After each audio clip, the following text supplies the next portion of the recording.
जयपुर नाम के गांव में शिल्पा अपने माँ पिताजी और एक भाई के साथ रहती थी। शिल्पा के माँ पिताजी एक छोटी सी कंपनी में मजदूरी कर अपने परिवार का ख्याल रखते थे। शिल्पा और उसका भाई दोनों सरकारी स्कूल में पढ़ाई करते। उनका सब कुछ अच्छा चल रहा था। शिल्पा अपने स्कूल की पढ़ाई पूरी कर कॉलेज में जाने लगी। कॉलेज में उसने गृह विज्ञान का सब्जेक्ट लिया, जिसमें सिलाई कढ़ाई सब कुछ सिखाया जाता था। एक दिन कॉलेज में शिल्पा मशीन पर ड्रेस सिल रही थी। वो देख शिल्पा की प्रोफेसर मालिनी शिल्पा से, अरे वाह शिल्पा, तूने तो बहुत खूबसूरत ड्रेस बनाई है। अगर ऐसी ही सिलाई करती रहोगी तो जरूर एक दिन बहुत बढ़िया फैशन डिजाइनर बन जाओगी। Thank you ma'am. दिन बीत रहे थे। शिल्पा बहुत ही खूबसूरत थी। उसके साथ साथ शांत स्वभाव की भी थी। उसके विचार बहुत ही खास थे। इतना ही नहीं, वो घर के हर एक काम में निपुण थी। एक दिन उनके घर में शिल्पा के मामा राघव आते हैं, तो शिल्पा का सारा काम धाम देख राघव शिल्पा के पिता रामू से, जीजा जी, शिल्पा अब बड़ी हो चुकी है। आपने उसकी शादी के बारे में कुछ सोचा है या नहीं? राघव की सारी बातें शिल्पा अंदर के रूम से सुन रही थी। अरे भाई, तुम भी तो मामा हो शिल्पा के। अब तुम ही बताओ, कोई अच्छा लड़का तुम्हारी नजर में हो तो? हाँ, जरूर है। इसलिए तो मैंने आपसे ये सब पूछा। अपनी शिल्पा वहाँ पर बहुत खुश रहेगी। बहुत अमीर नहीं है, लेकिन हम लोगों से कई ज्यादा कमाता है लड़का। अच्छा, तो बात करो ना भैया। जीजा जी, हमारे पड़ोस में ही एक लड़का है, विकास। वो एक कंप्यूटर इंजीनियर है और महीने का 1 लाख रुपए पगार कमाता है। महीने का 1 लाख! अरे राघव, वो कैसे हमसे रिश्तेदारी करेंगे? और हम भी उनकी बराबरी नहीं कर पाएंगे। कोई ऐसा घर देखो जहां हम उन लोगों की बराबरी कर सके। ऐसी कोई बात नहीं है जीजा जी। उनके घर के उसूल ही कुछ अलग है। आज तक उनके परिवार में जितनी भी शादियां हुई है, उन्होंने गरीब घर की लड़कियों को ही अपनी बहू के रूप में स्वीकार किया है। और एक बात जीजा जी, आखिर हमारी शिल्पा में कोई कमी तो ढूंढ कर निकाले। अरे वो सब ठीक है, लेकिन डर लगता है राघव आजकल। अरे जीजा जी, क्या आपको मुझ पर भी विश्वास नहीं? अब सारी बातें पूरी होने के बाद राघव शिल्पा के बारे में विकास की फैमिली को बताता है और शिल्पा की फोटो उन्हें दिखाता है। तो उसे देख, वाह, ये तो बहुत ही खूबसूरत है। हमारे विकास को जरूर पसंद आएगी। शाम के समय विकास के पिताजी विकास को फोटो दिखाते हैं। उसे देख विकास शिल्पा को एक झटके में ही पसंद कर लेता है। कुछ ही दिनों में विकास और शिल्पा की शादी हो जाती है और उनकी नई जिंदगी की शुरुआत होती है। शादी के 2 साल बाद शिल्पा एक सुंदर से बेटे को जन्म देती है। अब कुछ दिन ऐसे ही बीत जाते हैं। एक दिन अचानक विकास काम करने जाते जाते उसका एक्सीडेंट हो जाता है।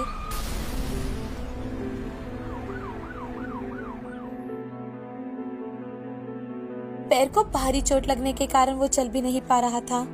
वो कुछ भी नहीं कर पा रहा था, तो उसकी नौकरी भी छूट गई थी। एक दिन अस्पताल से घर आने के बाद विकास शिल्पा से, शिल्पा, ये हमारे साथ क्या हो गया? मैं तो कुछ काम भी नहीं कर पाता। अब क्या होगा हमारा? आप बिल्कुल चिंता मत कीजिए, मैं हूँ ना, मैं सब संभालूंगी। और घर में सभी तो है ना? हाँ, लेकिन आप सारी चिंताएं छोड़कर अपनी सेहत पर ध्यान दीजिए, ताकि आप जल्दी से ठीक हो पाए। अब शिल्पा अपना काम करने चली जाती है और विकास आराम करने लगता है। शिल्पा बहुत ही चिंता में थी, क्योंकि विकास के इलाज में बहुत सारा खर्चा हो चुका था। उन्हें उनका अपना घर भी बेचना पड़ा, लेकिन विकास को ये बात पता ना चले, इसीलिए वो वहीं पर किराए से रह रहे थे। तो विकास के पिता शिल्पा से, शिल्पा बेटी, मुझे लगता है हमें ये घर छोड़ना ही होगा। हम इस घर का किराया नहीं चुका पाएंगे बेटी। लेकिन पिताजी, अगर ये बात विकास को, तो क्या होगा शिल्पा? उसे बुरा लगेगा यही ना? लेकिन यहाँ हमें तुम्हारे माँ बाप से तो कोई मदद नहीं मिल रही और ना ही तुम्हारी कोई कमाई है। या तुम ही नहीं छोड़ना चाहती है बड़ा घर? नहीं माँ जी, ऐसी तो कोई बात नहीं है। लेकिन वो विकास जी के हालात तो आपको पता है ना, आप तो जानती है ना। हाँ, सब जानती हूँ, लेकिन अब हमारे पास दूसरा कोई रास्ता है ही नहीं। ठीक है माँ जी, जैसा आप ठीक समझे। अपनी सास की बात शिल्पा के मन को बहुत दुख पहुंचाती है, लेकिन फिर भी शिल्पा मन ही मन, आखिर वो जो बोल रही है वो है तो सही ही। शिल्पा अपने मन में कोई द्वेष ना रखकर अपना काम करने लगती है कि तभी शिल्पा के मामा जी विकास से मिलने आते हैं। बेटी, अब कैसी तबीयत है दामाद जी की? मामा जी, अब कुछ सुधार है उनमें, लेकिन शिल्पा अपने मामा जी से बात करते करते जोर जोर से रोने लगती है। उसे रोते देख शिल्पा की सास, रो क्यों रही हो? मरा तो नहीं तेरा पति, जिंदा है अभी। भरे घर में कोई रोता है भला? क्या इतनी सी भी अक्ल नहीं है तुम्हें? क्या हुआ बेटी, रो क्यों रही हो? मामा जी शिल्पा को लेकर बाहर चले जाते हैं और शिल्पा सारी बात अपने मामा जी को बता देती है। उसे सुन मामा जी, अरे शिल्पा, ये क्या? तुम तो बहुत ही समझदार और हिम्मत वाली लड़की हो। ऐसे रोते नहीं बेटा, कुछ ना कुछ रास्ता जरूर निकल आएगा। तुम कुछ काम क्यों नहीं शुरू कर देती? तुम्हारे परिवार को भी कुछ मदद हो जाएगी। मामा जी की बात सुनकर शिल्पा रात भर सोचती रहती है कि तभी उसके मन में अपनी टीचर सुमन की बातें आने लगती है। अरे वाह शिल्पा, तूने तो बहुत खूबसूरत ड्रेस बनाई है। अगर ऐसी ही सिलाई करती रहोगी तो जरूर एक दिन बहुत बढ़िया फैशन डिजाइनर बन जाओगी। अब शिल्पा ठान लेती है कि वो अपना सिलाई का काम शुरू करेगी। सुबह उठते ही वो अपने सास से, माँ जी, अब मैंने सोच लिया है कि आज के बाद मैं पिताजी का हाथ बटाऊंगी। नहीं बेटी, तुम्हारी विकास को जरूरत है। मैं देखता हूँ कुछ ना कुछ। नहीं पिताजी, आजकल आपकी तबीयत भी कुछ साथ नहीं देती। पिताजी, मैं घर से बाहर ना निकलकर भी काम कर सकती हूँ। मैंने कॉलेज में गृह विज्ञान का कोर्स किया था। अब मुझे लगता है उसे इस्तेमाल करने का वक्त आ चुका है। क्या तुम सिलाई का काम करोगी बेटी? लेकिन लोग क्या सोचेंगे, क्या बोलेंगे हमारे बारे में? क्या सोचेंगे और क्या बोलेंगे? पिताजी, जब हमें जरूरत है कोई हमारी मदद करने आगे नहीं आया। मेरे माँ पिताजी चाहते तो है, लेकिन उनके खुद के हालात ही ऐसे है कि। ठीक है बेटी, तुम्हें जैसा ठीक लगे वैसे करो। बहू और ससुर की बातें सुनकर विकास की माँ की आंखें नम हो जाती है, जो कमरे के बाहर खड़ी रहकर उनकी बातें सुन रही थी। अब वो आगे आकर, तुम बिल्कुल सही कह रही हो शिल्पा, आज से ही तुम अपना काम शुरू करो। हमारे घर में मेरी पुरानी सिलाई मशीन है, जिस पर काम कर मैंने भी अपने परिवार का हाथ बटाया था जब हमारे दिन खराब थे। शिल्पा अपने सास के गले लग जाती है और दोनों मिलकर स्टोर रूम से सिलाई की मशीन निकालकर उसे अच्छा करती है और अपना काम शुरू करने के लिए बाहर एक बोर्ड भी लगवा देती है। शिल्पा अलग अलग प्रकार के ड्रेस, पर्स, थैलियाँ सिलकर जगह जगह बुटीक में जाकर दिखाने लगती है। तो एक बुटीक वाली शिल्पा से, ये सब क्या रद्दी लेकर आई हो यहाँ पर? अपना सामान लो और चलते बनो। मैडम, अगर आपको लेना है तो लीजिए, लेकिन आपकी जो भाषा है वो बिल्कुल भी सही नहीं है। शिल्पा मायूस होकर दूसरे बुटीक में बड़े ही हिम्मत के साथ जाती है और अपने सारे सिलाई किए प्रोडक्ट दिखाने लगती है। उन्हें देख वो औरत, कमाल की कारीगरी है ये। एक काम करो, आप मुझे ये सारे के सारे ड्रेस दे दो। मैडम, अगर आपको और चाहिए तो आप मुझे इस नंबर पर कॉल कर सकते हो। हाँ हाँ जरूर। अब शिल्पा अपने सारे ड्रेस बेचकर घर चली जाती है। आज उसके काम की शुरुआत हो चुकी थी। अब धीरे धीरे कर हर बुटीक में उसका प्रोडक्ट आने लगा। उसे अपने जैसे कई सारे औरतों की जरूरत पड़ने लगी, तो उसने सरकारी योजनाओं के जरिए कर्जा लिया और कई सारे औरतों को काम दिया। उसे फैशन की दुनिया के कई सारे अवार्ड भी मिले। यहाँ उसके पति की तबीयत भी ठीक हो चुकी थी और उसके सास ससुर भी उसके काम में हाथ बटाने लगे। श्रीरंगपुर नाम के एक छोटे से गांव में सुरेश नाम का एक लड़का अपने माँ पिताजी के साथ रहता था। वो बहुत ही ज्यादा मेहनती था। बचपन से ही वो डॉक्टर बनने की चाह लेकर पढ़ाई कर रहा था। अब वो अपने डॉक्टर की पढ़ाई पूरी करने के लिए शहर चला गया था। वहाँ जाकर उसने बड़ी लगन से अपनी पढ़ाई पूरी की। अब वो एक डॉक्टर बन चुका था। उसने अपनी इंटर्नशिप शुरू करने से पहले वो अपने माता पिताजी से मिलने आता है। वहाँ आकर अपने माँ पिताजी से, पिताजी, मैं सोच रहा हूँ कि मेरी इंटर्नशिप पूरी होते ही मैं गांव में ही एक छोटा सा अस्पताल खोलूं और यहाँ के लोगों की सेवा करूं। अरे वाह, ये तो बहुत बढ़िया बात है बेटा। जरूर तुम इस गांव के वो पहले लड़के होगे जो डॉक्टर बनकर गांव वापस लौटना चाहते हो। अब सुरेश अपनी इंटर्नशिप कंप्लीट होते ही अपने गांव लौट आता है और वहीं पर एक छोटे से कमरे में अपना अस्पताल शुरू करता है। शहर से गांव काफी दूर था, तो अब गांव के लोग सुरेश के पास ही आने लगे थे। कोई भी दर्द हो या कोई ज्यादा बीमार हो तो कभी कभी सुरेश लोगों के घर जाकर भी उनका इलाज करवाता था। एक दिन पास के गांव का एक आदमी सुरेश के पास आकर, अरे डॉक्टर साहब, जरा देखिए तो मुझे क्या हुआ है। चलने में मुझे बहुत ज्यादा तकलीफ होती है डॉक्टर साहब। मैंने सुना है कि आप बहुत बढ़िया दवाई देते हैं, जिसके कारण फिर से अस्पताल आने की जरूरत ही नहीं पड़ती। आइए काका, जरा आपका चेकअप तो कर लूं। अब ऐसे ही सुरेश दिन ब दिन तरक्की कर रहा था। आसपास के गांव के लोग भी उसके पास इलाज करवाने के लिए आते थे। अब उसके पास बहुत सारा पैसा आ चुका था। अब उसने शादी भी कर ली थी। उसने गांव में ही बहुत बड़ा अस्पताल खुलवाया था। उसकी ये तरक्की देख सुरेश के माता पिता बेहद खुश थे। एक दिन उसके पिताजी उससे, बेटा, तुम्हारी ये तरक्की देखकर बड़ा अच्छा लगता है। अब हम दोनों की इच्छा है कि हम दोनों एक बार 4 धाम हो आए बेटा। जरूर पिताजी, मैं आप दोनों के लिए एक ड्राइवर की व्यवस्था करवाता हूँ। 3-4 दिन बाद ही सुरेश के माता पिताजी 4 धाम की यात्रा पर निकल पड़ते हैं। अब धीरे धीरे सुरेश का अपने अस्पताल में काम करने वाले लोगों के साथ बुरा बर्ताव शुरू हो चुका था। लेकिन वो डॉक्टर होने के कारण उसे कोई भी कुछ भी नहीं बोल पाते थे। अब वो बीमार लोगों को भी नजरअंदाज करने लगा था। देर देर तक वो अस्पताल में भी नहीं आता। कई दिन बीत जाते हैं। एक दिन गांव के पास ही एक जोरदार एक्सीडेंट हो जाता है और उसमें 2 लोग जख्मी हो जाते हैं। तो गांव का एक आदमी डॉक्टर सुरेश को फोन लगाता है। हेलो, क्या मैं डॉक्टर सुरेश से बात कर सकता हूँ? हाँ, मैं ही बात कर रहा हूँ। कहिए, क्या बात है?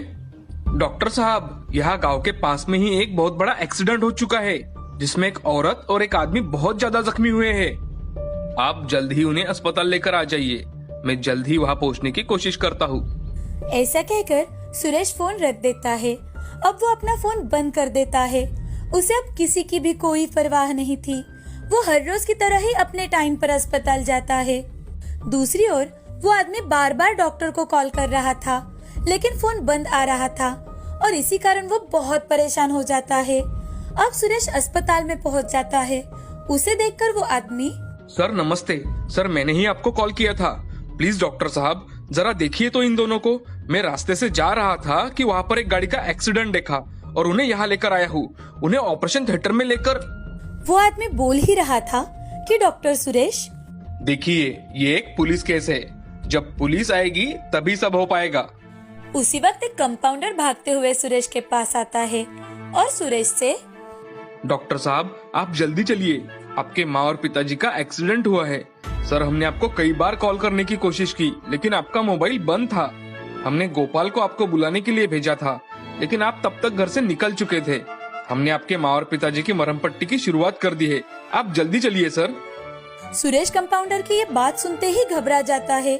वो जल्दी ही ऑपरेशन थिएटर में पहुंच जाता है। अपने माता पिताजी को सामने देख बहुत घबरा जाता है। साथ ही उसे पछतावा भी आता है और अब से वो कभी भी ऐसी गलती नहीं करता।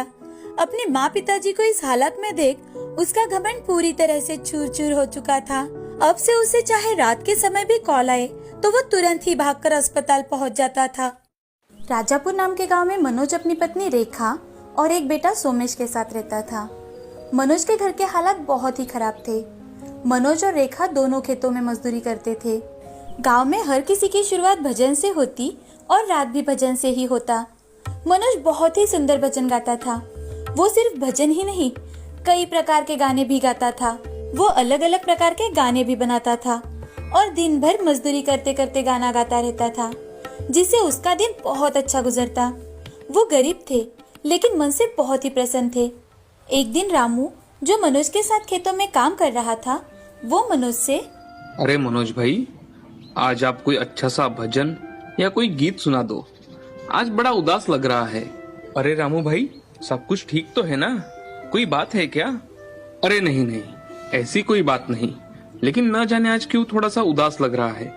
एक बार तुम्हारा गाना सुन लूं तो मेरी सेहत अच्छी हो जाएगी। गांव में जब भी कोई उदास हो तो मनोज उन्हें गाना सुनाकर प्रसन्न कर देता, जिससे उनका दिल खुश हो जाता था। ऐसे ही दिन बीत रहे थे। एक दिन रामू का भतीजा सुभाष गांव में आता है और वो मनोज को गाना गाते सुन लेता है। सुभाष ने अभी अभी अपनी इंजीनियरिंग कंप्लीट की थी। सुभाष बहुत ही ज्यादा होशियार लड़का था। टेक्नोलॉजी का इस्तेमाल करना उसे अच्छे से आता था। एक दिन वो मनोज को गाना गाते सुन लेता है। कि तभी वो मन ही मन, अरे ये मामा जी तो बहुत ही अच्छा गाना गाते हैं। मैं तो खुद हैरान हूँ इस बात से कि कोई इतना सुंदर गाना भला कैसे गा सकता है, वो भी बिना किसी से सीखे। अगर मैं ये इनका बनाया गाना YouTube पर अपलोड कर दूं और इसमें कुछ इनोवेटिव ऐड कर दूं, तो अगर ये गाना चल पड़ा तो मुझे बहुत पैसा मिलेगा। अब शाम के समय सुभाष मनोज के पास आकर, अरे मामा जी, मैं चाहता था कि अगर मैं आपका गाना रिकॉर्ड करके YouTube पर अपलोड कर दूं तो, हाँ, अगर आपको कोई एतराज नहीं होगा तो। मामा जी, अगर आपका गाना YouTube पर डाला और वो पूरी दुनिया में अगर फेमस हो गया तो आपको बहुत सारे पैसे मिलेंगे। क्या पैसे मिलेंगे मुझे? और किस बात से बेटा? बेटा, हम तो रहे अनपढ़ लोग, हमें कुछ समझ में नहीं आता। अब तुम ही कुछ बता दो। हाँ हाँ चाचा जी, सब कुछ बताता हूँ। देखिए, अगर मैं आपका वीडियो रिकॉर्ड करूँ और उसे इंटरनेट के जरिए फेसबुक या यूट्यूब पर डाल दूँ तो उसे बहुत सारे लोग देखेंगे। अगर वो गाना फेमस हो गया तो आपको ढेर सारे पैसे मिल सकते हैं। अच्छा, तो ये बात है। इतना ही नहीं मामा जी, अगर वो फेमस हो गया तो आपको खेतों में मजदूरी करने की भी जरूरत नहीं, आप बेटों को अच्छे से पढ़ा पाओगे। सुभाष की बातें सुनकर मनोज ने हाँ कर दिया और उस दिन से जब भी मनोज गाना गाता तो सुभाष उसकी अलग अलग वीडियो ऑडियो रिकॉर्डिंग करता और फिर उसे एडिट कर यूट्यूब, फेसबुक पर अपलोड करने लगा। सुभाष ने बहुत ही कम समय में मनोज के कई सारे वीडियोस बना लिए और शहर चला गया। मनोज का गाना इतना ज्यादा अट्रैक्ट करने वाला था कि हर कोई उसे पसंद करने लगा। उसकी शब्द रचनाएं इतनी अच्छी थी कि गांव के लोगों की तरह पूरे शहर में वो फेमस हो चुका है। बहुत ही कम समय में सुभाष ने कई सारा पैसा कमाया, लेकिन पैसे ने उसे अंधा कर दिया। अब वो शहर जाकर मनोज से जो कहा वो सब भूल चुका था। सुभाष मन ही मन, अरे वाह, क्या दिमाग लगाया है मैंने। आज मेरे पास इतने सारे पैसे हैं कि मैं जो चाहूँ वो खरीद सकता हूँ। अब मुझे ऐसे ही गांव गांव जाकर मनोज जैसे लोग ढूंढने होंगे ताकि आवाज उनकी, तस्वीर उनकी, बैकग्राउंड सब कुछ उनका। मेरा सिर्फ दिमाग इस्तेमाल कर मैं इतना पैसा कमा सकता हूँ। सुभाष का मन पूरी तरह से लालच से भर चुका था, लेकिन उसे क्या पता था कि किसी की बद्दुआ क्या होती है, लालच का फल क्या होता है। वो अपनी मस्ती में धुत था। यहाँ मनोज सुभाष की राह देख देख कर थक चुका था। मनोज की पत्नी रेखा कुछ दिनों से बीमार थी, तो एक दिन मनोज रामू से, अरे रामू, तेरा भतीजा मुझसे कहकर गया था कि जब वो वापस आएगा तो मुझे कुछ पैसे देगा, लेकिन वो अभी तक वापस ही नहीं आया। अरे मनोज, पता नहीं, जब से वो शहर वापस गया है उसने किसी से बात भी नहीं की। मुझे तो जैसे वो भूल ही चुका है। भाई, तुम तो जानते हो रेखा की आजकल तबीयत कितनी खराब है। उसके इलाज के लिए मुझे कुछ पैसों की जरूरत है। अगर तुम सुभाष से बात करके देखो तो। हाँ जरूर, मैं आज शाम को ही सुभाष को फोन करके देखता हूँ। अब रामू शाम के समय सुभाष को कॉल करता है और उसे मनोज के बारे में बताता है। तो सुभाष मन ही मन, अरे ये मामा जी भी ना। अरे बेटे, मैं तुमसे कुछ पूछ रहा था। क्या? कौन मामा जी? आप किसके बारे में बात कर रहे हो? अरे बेटा, वही मनोज जो हमारे गांव में रहता है और उसके गाने तुमने रिकॉर्ड किए थे। अच्छा वो? अरे क्या बताओ मामा जी, मनोज मामा जी का एक भी वीडियो नहीं चल पाया, तो उनको पैसे कहाँ से दूं मैं? मनोज की पत्नी की तबीयत कुछ ठीक नहीं है, इसलिए उसे पैसों की बहुत जरूरत है। अरे मामा जी, मैंने किसी का ठेका थोड़ी लेकर रखा है। आप उन्हें बता दीजिए कि मैं उन्हें कुछ पैसे नहीं दे सकता। रामू बड़े ही दुख के साथ मनोज को ये बात बताता है, लेकिन उसी दौरान गांव का एक लड़का जो शहर में पढ़ने गया था वो भागते हुए मनोज से मिलने आता है और मनोज से, चाचा जी, क्या कमाल का गाना गाया है आपने। मैं तो बता ही नहीं सकता, कितने फेमस हो चुके हैं आप। लड़के की बात सुनकर रामू और मनोज दोनों एक दूसरे की ओर देखने लगते हैं। उन्हें समझ में आ चुका था कि सुभाष उन सबसे झूठ बोल रहा है। अब गांव के सभी बड़े बुजुर्ग लोग बैठकर टीवी न्यूज वालों को अपने गांव में बुलाने का सोचते हैं। अब टीवी न्यूज वाले लोग बड़े ही खूबी के साथ सुभाष का असली चेहरा सबके सामने लाते हैं। न्यूज पर अपने आप को देखकर सुभाष भागते हुए मनोज के पास जाता है और उससे माफी मांगता है और अपने कमाए पैसों में से कुछ पैसे मनोज को दे देता है। और इतना ही नहीं, हर महीने 50,000 रुपए देने का वादा करता है।